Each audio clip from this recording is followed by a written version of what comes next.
திடீர் மன உளைச்சல். சூப்பர் சிங்கர் சீசன்லேருந்து திடீர்னு நம்ம சரண்ராஜாவை நீக்கிறதா விஜய் டிவி முடிவு பண்ணியிருக்காங்க. அந்த முடிவை ஏற்றுக்க முடியாத சரண்ராஜா ஒரு சில தவறான முடிவுகளை எடுத்து ரசிகர்களை உச்சக்கட்ட ஒரு துயரத்தில் ஆழ்த்தியிருக்காரு. விஜய் டிவியில் வெளியாகக்கூடிய எல்லா ஷோக்குமே ரசிகர் மத்தியில் தனி ஒரு பிரபலம் இருக்கும். அதே மாதிரி தனி ஒரு கவனமும் இருக்கும். அந்த அளவில் விஜய் டிவியில் வெற்றிகரமாக ஒளிபரப்பான மிக முக்கியமான ரியாலிட்டி ஷோவில் ஒன்று சூப்பர் சிங்கர். இந்த சூப்பர் சிங்கரின் நிகழ்ச்சி மூலமா தமிழ்ல ஏகப்பட்ட பாடகர்கள் உருவாயிருக்காங்க. அவங்க நிறைய சாதனையும் பண்ணியிருக்காங்க.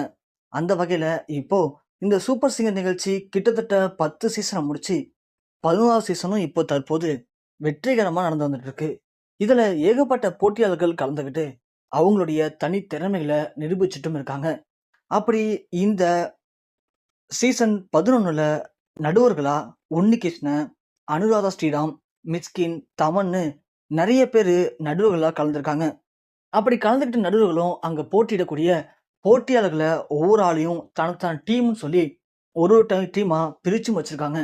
ஆனால் இந்த சூப்பர் சிங்கர் சீசன் 11ல் மக்கள் மத்தியில் அதிகமாக கவனம் பெறப்பட்டது நம்ம சரண்ராஜா.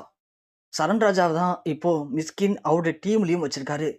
சரண்ராஜாவை பொறுத்த வரைக்கும் ரொம்ப ரொம்ப ஒரு ஏழ்மையான குடும்பத்தை சேர்ந்த பையன்தான். சரண்ராஜா சின்ன வயசுலேருந்து பாடல்கள் மேலே அவருக்கு ஆர்வம் அதிகமாக இருந்திருக்கு. அதுக்கு காரணம் அவர் வீட்டுக்கு பக்கத்தில் இருந்த ஒரு மைக் செட் கடை. அந்த கடையில் எப்போதுமே இளையராஜா பாட்டு ஓடிக்கிட்டே இருக்குமா. அதனால இளையராஜா பாட்டு கேட்டு கேட்டு இளையராஜா பாட்டு மேலே அவருக்கு ஆர்வம் அதிகமாக இருக்கு. இளையராஜாவை எப்படியாவது நேரில் பார்க்கணும் அப்படின்னு ஆசைப்பட்டிருக்காரு. அப்போது அங்கே இருந்தும் சொல்லியிருக்காங்க, இளையராஜாவெல்லாம் ஒரு சீனை பார்க்க முடியாதுடா, நீ வேணா ஒரு பாடகன் ஆயிடு, கண்டிப்பாக இளையராஜாவே வந்து ஒன்றை பார்ப்பாரு அப்படின்னு சொல்லியிருக்காங்க. அப்பையிலேருந்து எப்படியாவது இளையராஜாவை பார்க்கணும் அப்படின்னா நாம் ஒரு பாடகனாக ஆகணும் அப்படின்னு சின்ன வயசுலேருந்து பெரும் கனவோட வாழ ஆரம்பிச்சிருக்கார் சரண்ராஜா.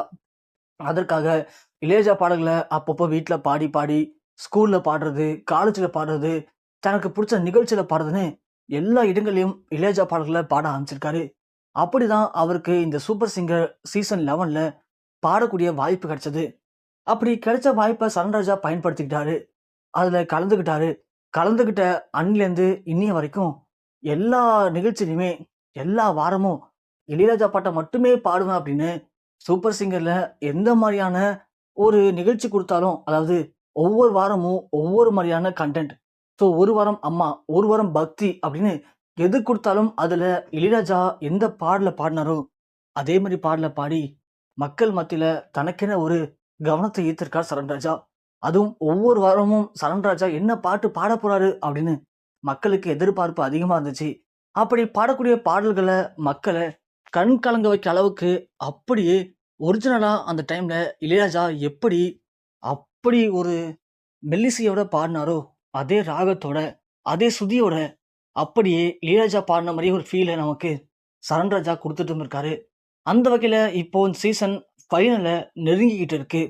இதில் சரண்ராஜா கண்டிப்பாக ஜெயிப்பாரு அப்படின்னு மக்கள் மத்தியில் ஒரு பேச்சு வந்தாலும் சரண்ராஜாவை ஜெயிக்க வைக்கக்கூடாது அப்படின்னு விஜய் டிவி முடிவு பண்ணியிருக்கிறதாவும், வேறொரு ஆள் தான் ஜெயிக்க வைக்கணும், அதனால் சரண்ராஜாவை அடுத்த வாரமே எலிமினேட் செஞ்சாகணும் அப்படிங்கிற மாதிரி முடிவு பண்ணியிருக்கிறதா ஒரு முக்கியமான தகவல் வெளியாக இருக்குது.